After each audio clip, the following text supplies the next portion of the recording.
Halo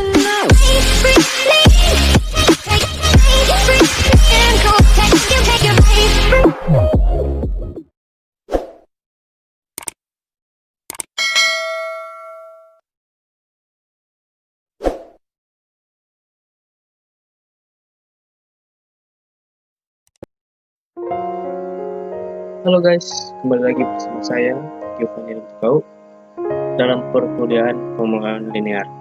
Kali ini kita akan mempelajari tentang materi, tapi sebelum itu saya harap kalian semua dalam keadaan yang sehat, terhindar dari segala penyakit, dan juga selalu diberkati untuk kalian. Kita akan masuk dalam materi, yaitu materinya analisis sensitivitas. Kita akan mempelajari materi ini, yaitu materi yang mempelajari tentang perubahan yang terjadi pada penyelesaian optimal jika diadakan perubahan nilai. Nah, analisis sensitivitas ini kita akan pakai dalam beberapa metode, tapi saya ambil satu metode yang ada, yaitu pada metode simplex. Dengan metode simplex, berkaitan dengan perubahan yang terjadi terhadap masalah program linear, yaitu ada fungsi objektifnya yang bisa dapat berubah. Ada juga fungsi kendala yang bisa dapat juga berubah, seperti nilai right hand side, yaitu ruas kanan kendala, dan juga perubahan koefisien variabel dari kendala tersebut. Nah, bisa terjadi juga penambahan dan kendala variabelnya pada metode simplex. Kali ini kita akan mempelajari perubahan pada metode simplex, yaitu pertama ada perubahan koefisien fungsi objektif.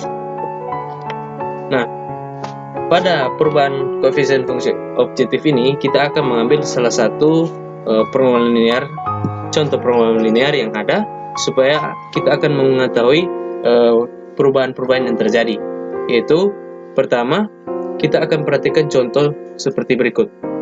Maksimum Z sama dengan 8x1 tambah 6x2 dengan fungsi kendala 4x1 tambah 2x2 kurang dari sama dengan 60, 2x1 tambah 4x2 kurang dari sama dengan 48, x1 x2 lebih besar sama dengan 0.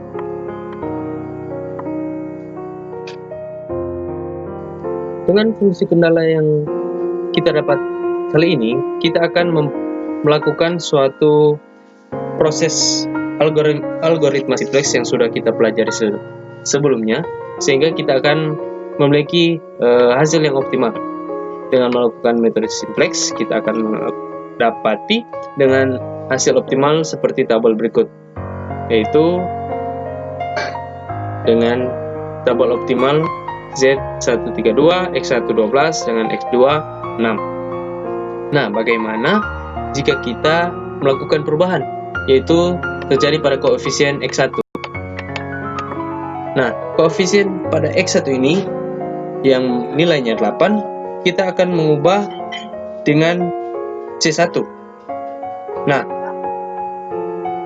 bagaimana akan terjadi setelah kita akan mengganti koefisien tersebut dengan C1, maka kita akan melakukan metode simplex juga, sehingga mendapatkan hasil optimal seperti berikut. Nah, seperti pada tabel ini, kita akan melihat tabel optimal dengan koefisien X1-nya telah diganti dengan C1. Ada S1 min 7/3 C1, S2 2 tambah 1/6 C1, dengan penyelesaian 36 tambah 18 C1. Untuk menentukan range optimalitas koefisien fungsi objektif, untuk variabel basis X1, ubahlah nilai koefisien fungsi objektif dengan C1. Misalkan, ditentukan range optimalitas C1 seperti pada tabel yang di atas.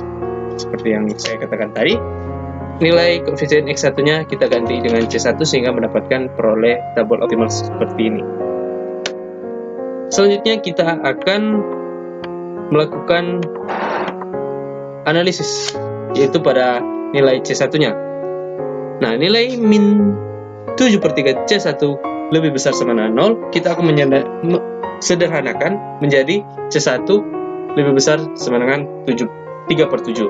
Dan untuk kedua ada 2 tambah 1/6 C1 lebih besar sama 0, disederhanakan menjadi C1 kurang dari sama dengan 12. Sehingga untuk 3/7 kurang dari sama dengan C1 kurang dari sama dengan 12.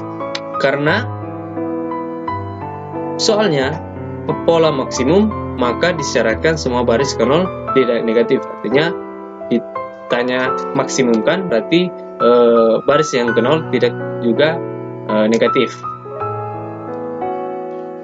Selanjutnya kita akan mempelajari tentang perubahan berikut.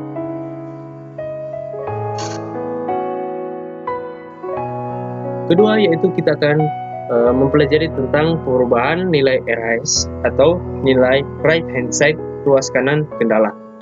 Nah, pada perubahan di sini yang kita akan lihat yaitu ruas kanan kendala. Nah, kita kembali ke data yang kita ambil tadi. Seperti ini.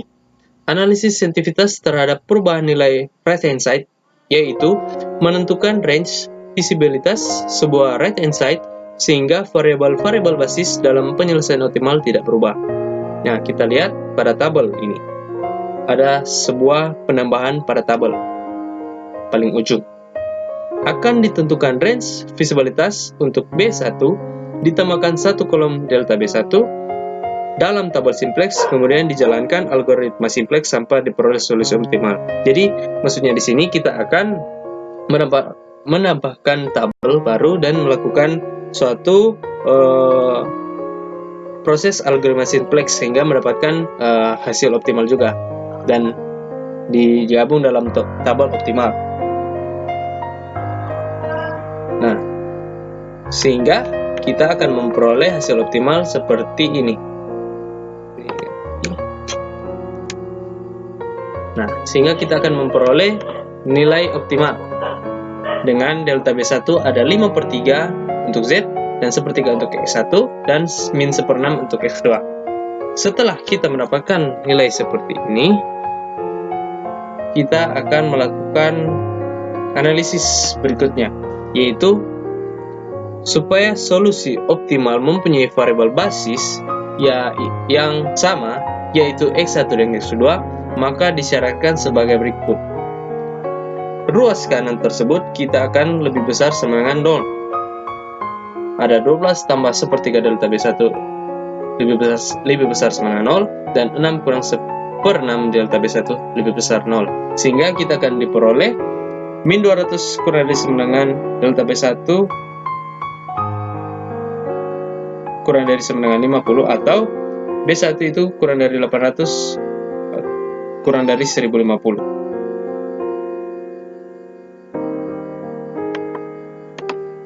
Nah, semoga materi ini bermanfaat untuk kalian semua.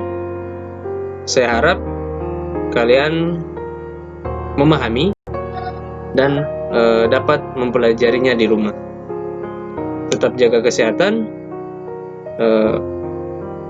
selalu berolahraga dan beribadah agar bisa menghadapi keseharian kalian dan juga menghadapi pandemi yang telah terjadi saat ini.